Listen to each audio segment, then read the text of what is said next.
All right, welcome back everybody to Indiebnb. Me and Grant are here with our new friend Timothy Carpenter, all the way from Tennessee. What's going on, man? Of Hello, hello. Thanks for having me.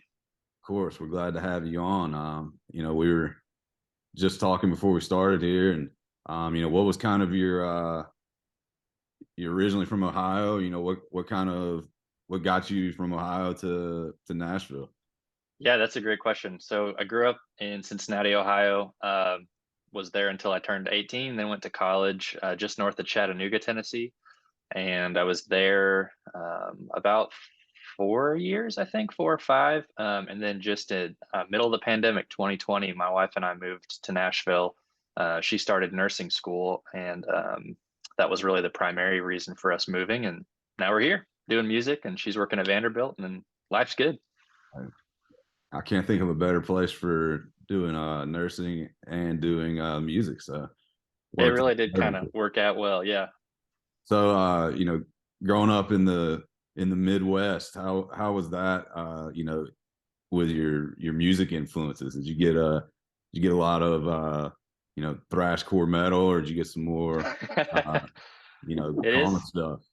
I feel like the Midwest is kind of a conglomerate of a little bit of everything. Mhm. I have a pretty deep appreciation for it personally. I feel like some people shit on it, but um, it's kind of what you make it. Like I feel like there's a lot of folk artists. There's a lot of like thrash punk, like garage bands kind of happening, and I feel like there's just a blend of maybe everybody's a little bit influenced by each other. But for me, it ended up being a kind of like a folk acoustic singer songwriter um, take on the whole thing, and I haven't really looked back since. Yeah, what is it? Why do people shit on Ohio so hard? I don't understand. I feel like someone's got to be the scapegoat, man. Like, Ohio is just kind of that cornfield state that like sounds funny in a joke. Yeah, I don't know. But how did you get started in music, growing up? I grew up in church. That's really where music kind of was first, like I was first exposed to music in general. Started on a worship team at about 15. I saw friends of mine playing guitar or piano and singing, and I thought that that was pretty cool.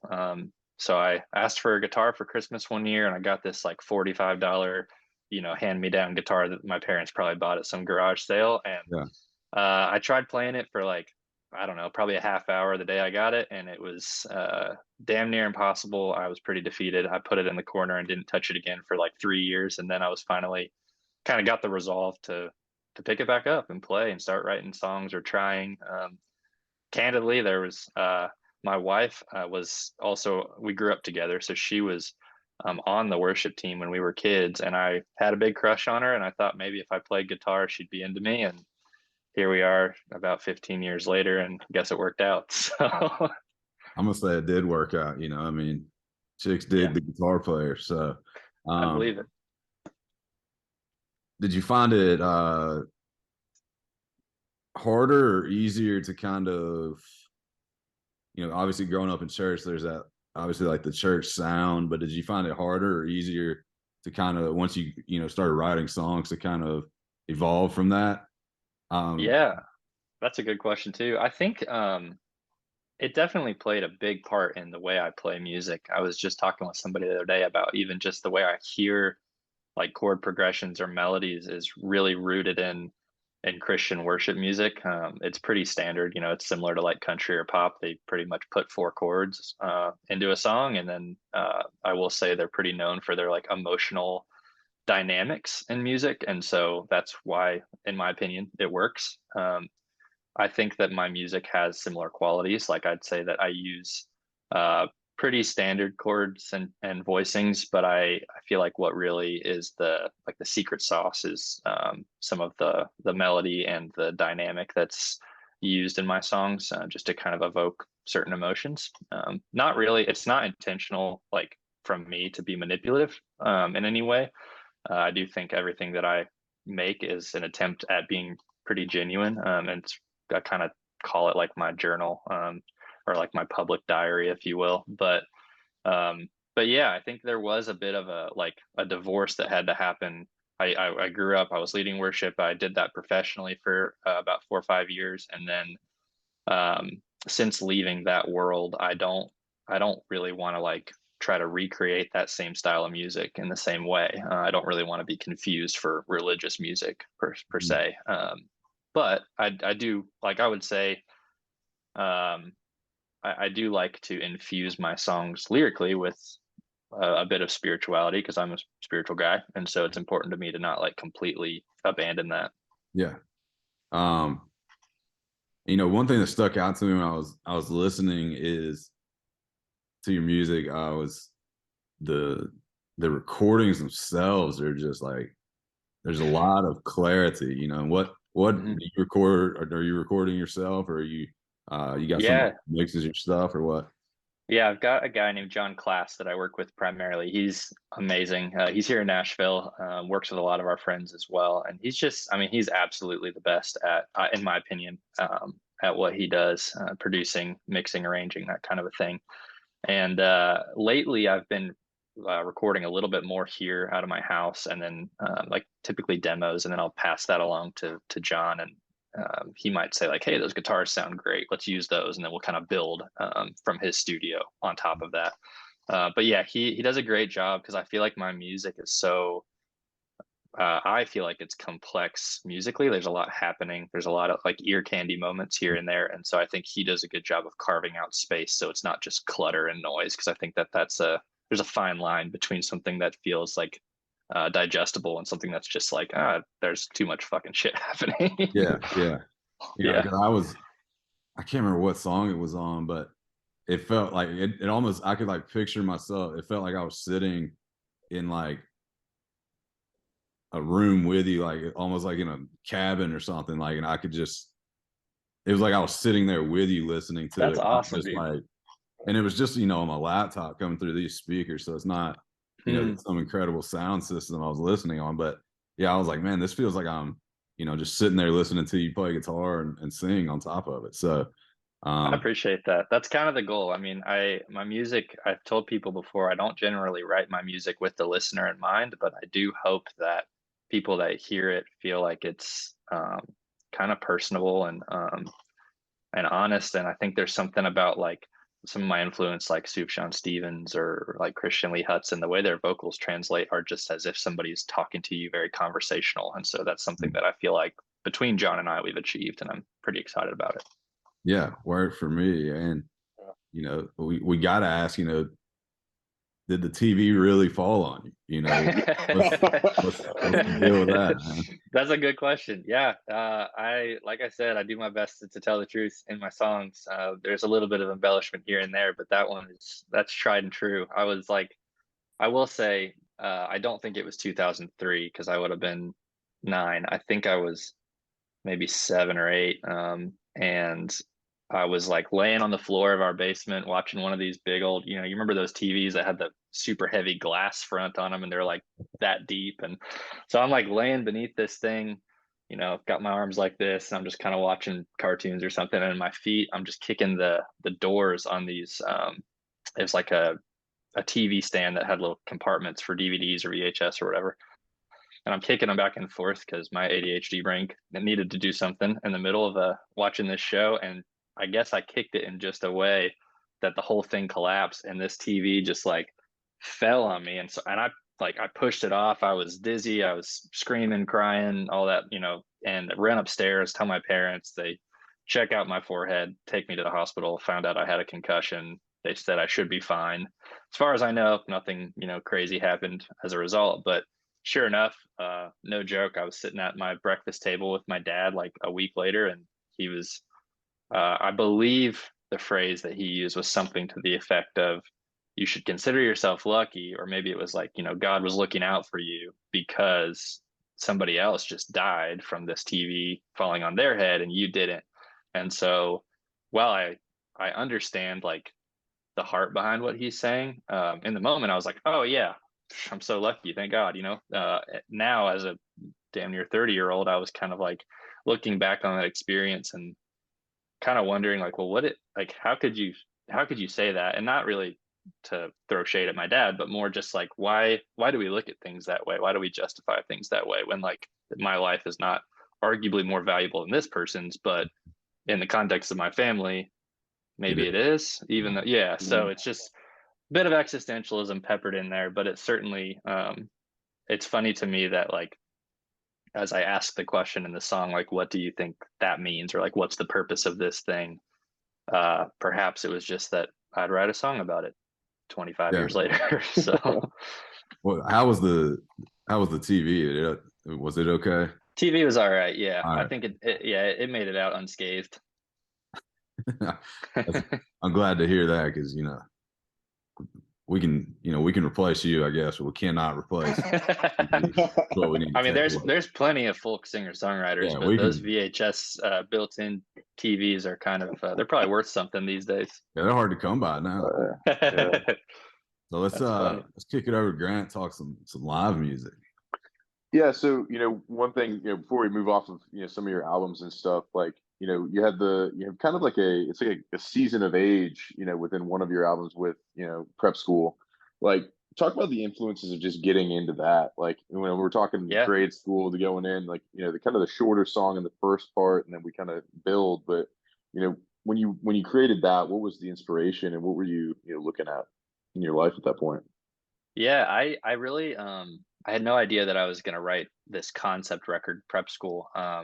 And I think I've always wanted to do something like that. I like my brain enjoys like directing things, and so I like the idea of like I've always wanted to work on like a movie set someday where I can, look at all the visuals and try to like take something from conceptual in my brain to actually being something that people enjoy. And so I think I work as hard as I can within music to do the same thing and make it feel like larger than life. And so I had written high school. It was titled something else. I think it was just called Letting You Down. Um, and that was it. And I wanted to write a record, but I didn't really know what it was going to be about or if it was going to have any kind of central theme. And then I got in a writing room with my buddy Rob Vincent, and he had this melody that's kind of like do do do do do do do do, and I was like, that's cool. We should do something with that.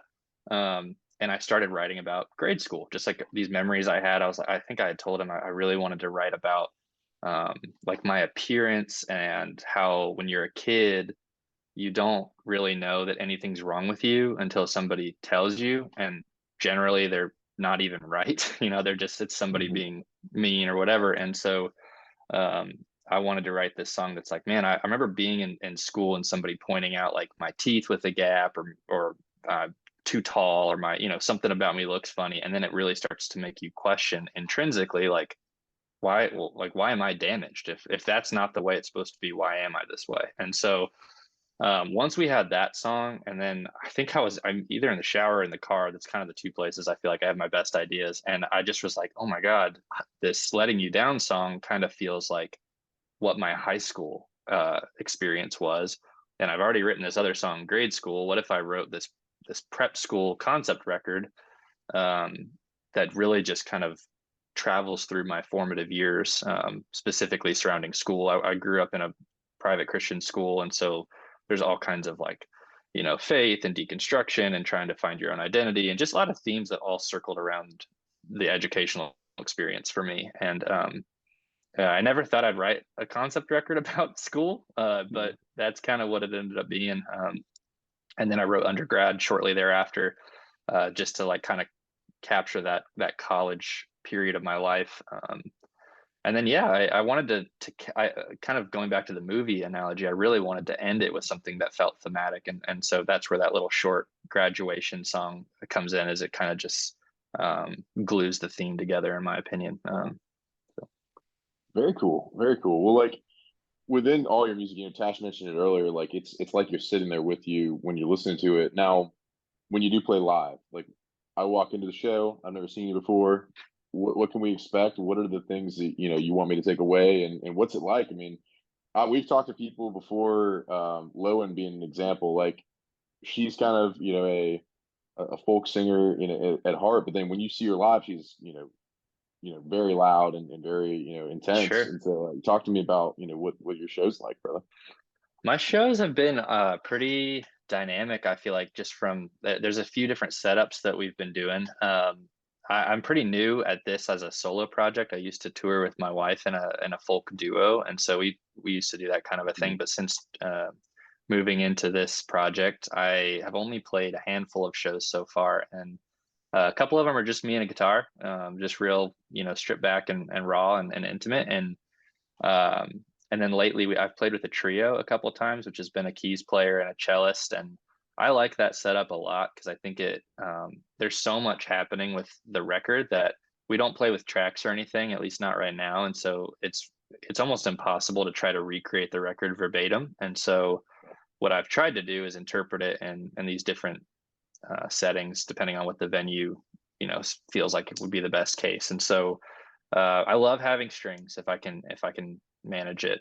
And I would say the set, it just feels like it's like a conversation. I feel like people come and I open with like grade school or maybe stories from outer space or something. And I don't try to talk a lot because I feel like the lyrics of the songs are already so like developed and conversational that I don't know that saying a whole lot in between is necessary, but I do like to make that connection with the audience. So I try my best to say a couple of things and try to, make a joke here or there if I feel like I've got something funny to say.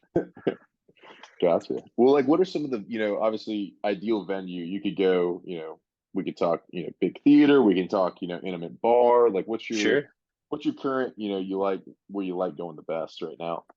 Yeah, that's a good question. I like there to be like a level of intimacy where I can at least see the crowd and feel like I can connect with or like get a pulse on how they're experiencing the show.